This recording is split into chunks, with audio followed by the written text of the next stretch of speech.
palabra nuestra alcaldesa María José Catalá. Desde el Partido Popular pensamos que es el momento de dar soluciones. La riqueza de esta comunidad autónoma la constituyen las pymes, los autónomos y los pequeños empresarios. Hay que apoyarlos, hay que ayudarlos y hay que intentar que todos los días suban la persiana. Sabemos lo que tenemos que hacer, somos personas profesionales, somos gestores correctos y honrados y trabajamos desde la transparencia, la coherencia, la austeridad y el sentido común, que es nuestro principal aval.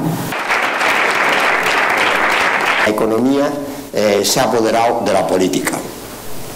Dicho de otra manera, cuando se acaba el dinero, cuando se acaba el dinero fácil, es el momento de gobernar, ¿verdad, alcaldesa?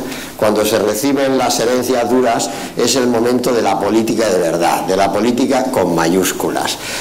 Desde el Partido Popular estamos insistiendo en una cuestión, que esto tiene solución, que no nos está ocurriendo nada que no sea diagnosticable, que no nos está ocurriendo nada que no forme parte incluso de lo que ha sido la historia económica de España. En legislatura nosotros hemos hecho un diagnóstico que el tiempo nos ha dado la razón.